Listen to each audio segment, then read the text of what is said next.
l'épître de Paul aux Colossiens, chapitre 2.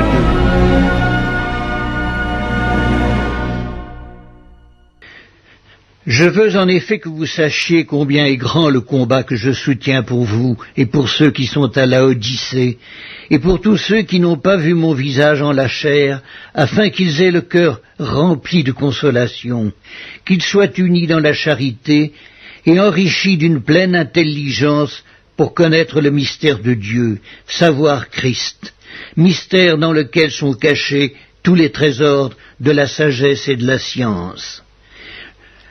Je dis cela afin que personne ne vous trompe par des discours séduisants. Car si je suis absent de corps, je suis avec vous en esprit, voyant avec joie le bon ordre qui règne parmi vous, et la fermeté de votre foi en Christ. Ainsi donc, comme vous avez reçu le Seigneur Jésus-Christ, marchez en lui, étant enracinés et fondés en lui, et affermis par la foi, d'après les instructions qui vous ont été données, et abondez en actions de grâce. Prenez garde que personne ne fasse de vous sa proie par la philosophie et par une vaine tromperie, s'appuyant sur la tradition des hommes, sur les rudiments du monde, et non sur Christ. Car en lui habite corporellement toute la plénitude de la divinité. Vous avez tout pleinement en lui, qui est le chef de toute domination et de toute autorité.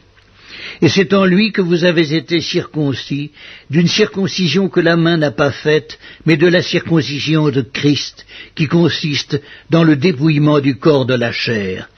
Ayant été ensevelis avec lui par le baptême, vous êtes aussi ressuscités en lui et avec lui, par la foi en la puissance de Dieu, qui l'a ressuscité des morts.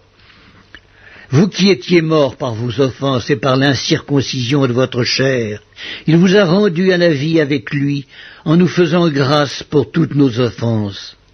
Il a effacé l'acte dont les ordonnances nous condamnaient et qui subsistait contre nous, et il l'a détruit en le clouant à la croix.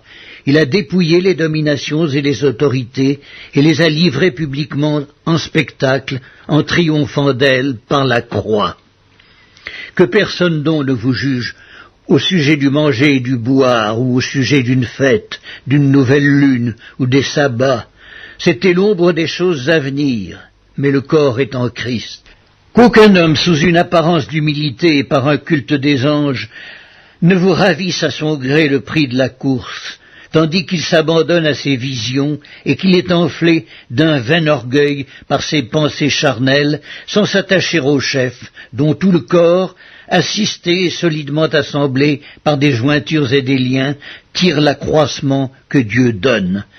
Si vous êtes morts avec Christ au rudiment du monde, pourquoi, comme si vous viviez dans le monde, vous impose-t-on ces préceptes? Ne prends pas, ne goûte pas, ne touche pas. Préceptes qui tous deviennent pernicieux par l'abus et qui ne sont fondés que sur les ordonnances et les doctrines des hommes. Ils ont à la vérité une apparence de sagesse, en ce qu'ils indiquent un culte volontaire, de l'humilité et le mépris du corps, mais ils sont sans aucun mérite et contribuent à la satisfaction de la chair.